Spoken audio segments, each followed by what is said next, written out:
Yo, what up, vendors? Welcome back to the vendor booth. We're talking Cradle Con 2025, the big hat drop, and it went down.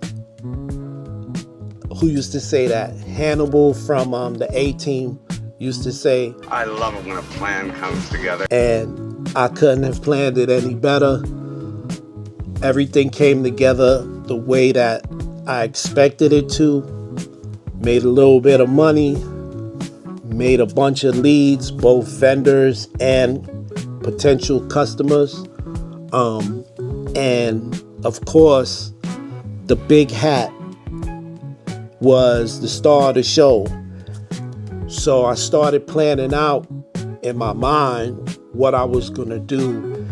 Fast forward to like 2 months before the actual event is when I really locked in and decided, all right, I'm gonna go for it, especially being that Cradle Con is the first convention that I did solo.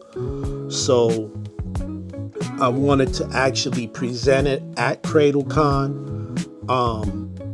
And it worked out. It worked out really lovely. It was crazy, yo. It was crazy. There was a lot of attention, a lot of questions, a lot of people passing through the booth. And let me show you how I put all of this together. How do I set up my booth to be most effective and obviously generate sales for hats, right? What's going to entice people to come in, buy a hat? So I'm a visual guy, start thinking of visuals, and the big hat pops up on me. I'm like, oh man, I just did the big dragon. It'd be dope if I do a big hat, right?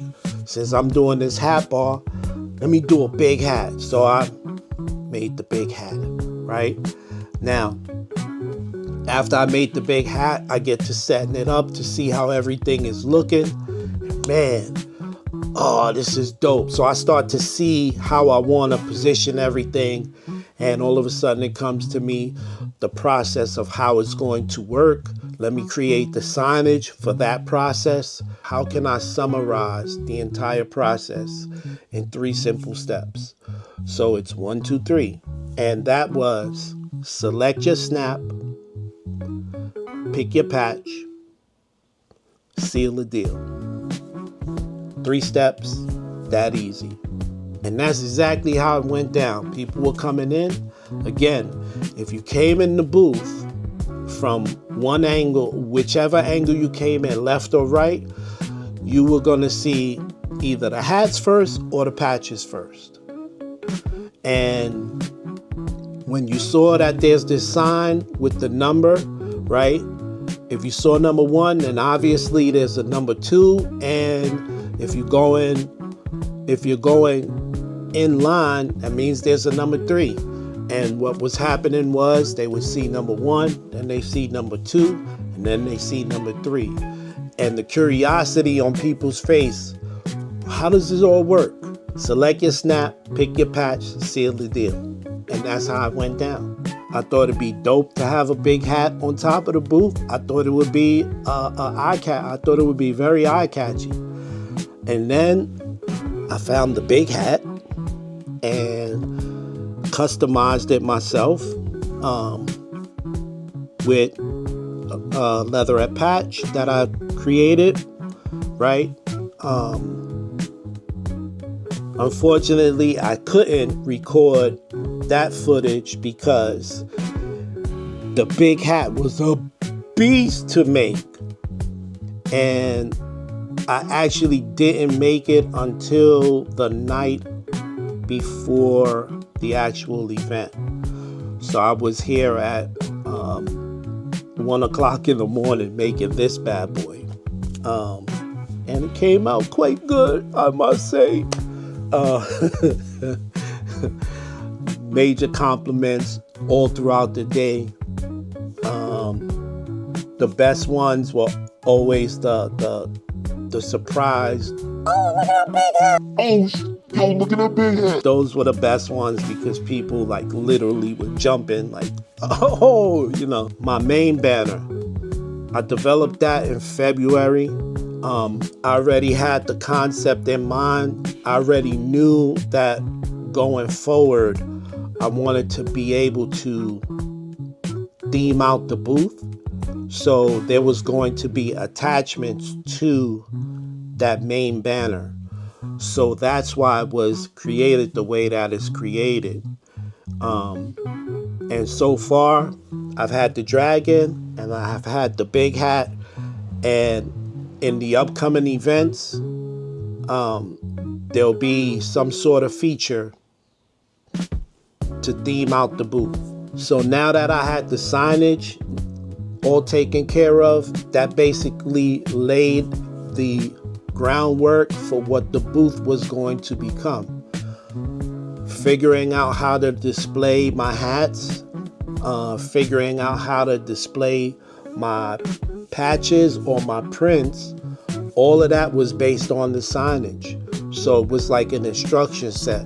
I knew I had number one to deal with, which was my snaps. All right, so let me figure out how I'm gonna lay out these snaps in this area underneath that sign. Again, I had an idea being that I've sold hats before out of the booth, and I used my pegboard, so I just increased the size of the pegboard so I could do a bigger offering. And I was able to bring, I believe it was 20 or so colorways. Secondary was the prints or pick your patch, right? So I had to figure out again, let me figure out how to display these things, these patches, right? And all it was a reflection of the hats. So it was just figuring out how many patches can I take or prints can I take. And I ended up bringing, I believe it was an offering of 36 different prints that you could choose from. So it was a nice selection for the first time.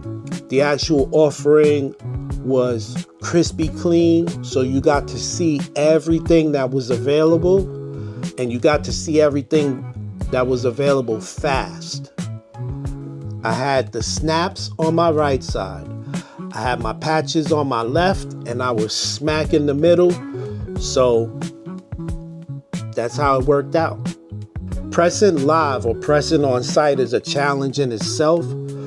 But when you're by yourself, that challenge goes up exponentially, and you have to really dial in what you're going to be doing, how you're going to interact with the crowd. You got to make sure that they're not able to get to the heating element of your press. And you always got to be aware of your press and paying attention to your press. Whether it be a hat press, heat press, the mini iron, it doesn't matter. You got to know where it is and who's around it at all times. So if you step away, you got to be aware of what's going on with the press, right? And then you also have to understand that when people come in the booth, they're going to want to see what you're doing. So they're going to approach the press. Now, I happened to leave home my signage that said hot or beware hot item or beware hot press. I left the freaking sign home, but that wasn't an issue because the way I had the press set up in the booth, it was a little bit pulled back, and the heating element wasn't easily accessible to anybody. So they actually could look over and see what I was doing, that kind of vibe. Would I do it again? Yes. Do I plan on doing it again? Yes, but better than what I did it this time. So there'll be a better flow to it. Even though I had a really great setup this time. And with the setup alone, right? Speaking of the setup, the way I initially planned on doing the booth got nixed because my booth was supposed to be 8x8 and it turned out to be 7x8, so I lost a foot of space. Now, it doesn't seem like a lot, but when you plan for 8x8, right, and you lose that 1 foot, it throws everything out of cycle or out of whack, right? So me and my son, we showed up as usual, brought in all the hardware. We go to set up the tables and everything, and then realized that it's not going to work the way it was set up. So essentially, now I had to adapt to the situation and figure out how am I going to set up this booth in the same manner as planned. Matt, thank you so much for the extra space. Matt had a double booth that he actually didn't need all his space, so he offered to give me a little bit of space, which allowed me to slide all my stuff over just a little bit. Like, he gave me an additional maybe 2 feet of space, which helped out tremendously with the way I envisioned the booth being. And I was able to move my pieces the way I needed to. And man, it came out, for me, it was dope. And it worked the way it was supposed to work. The freaking big hat, oh my God, the big hat was drawing so much attention and drawing so many people in. And then that big hat right there, this one, man, people were seeing that, and I barely had to explain anything to anybody. They understood, right? My signage did what it was supposed to do. It spoke for me. I did not have to actually sit up there and say, hey, come and get a hat or whatever. People were walking in, and like instantly it got the customer thinking about, wait a second, how's he gonna do this? And then they saw the hat press in the middle, and that generated all the conversations throughout the day. And it was super dope. It was crazy like that. Like, people was coming in, and what happens, or what tends to happen when you're pressing live, although you have whatever options it is that you're pressing, whether it be transfers or whatever your offering is, right? Whatever you're going to press, t-shirts, hats, whatever, right? When people come in and they see what the offering is, their mindset tends to shift to custom. What can I get with my stuff on it? So that is how I generated like a ton of freaking leads or potential leads for future work, right? Again, people will come in, see the patches, and then it would click in their mind that, yo, he makes hats. So let me find out if, hey, do you do custom work? That was the revolving question all day. Or revolving question, hey, do you do custom work? Hey, can you make me, hey, can you do this? Hey, can you make? So, and it was just a matter of handing out cards because nobody wanted to really exchange. People got this funny thing with exchanging numbers. People didn't want to give up their Instagrams, the Instagram handles for whatever reason. I don't know. I don't know. Do I look too shifty with this big hat on? Do I look shady with this big ass hat? I don't know. But handed out a bunch of business cards, spoke with a lot of freaking people over this weekend. I could easily say like anywhere between 200 to 400 people I literally spoke to. I literally handed out cards, that many. Again, it played out the way I wanted it to play out, right? And yeah, beautiful, just a beautiful overall event.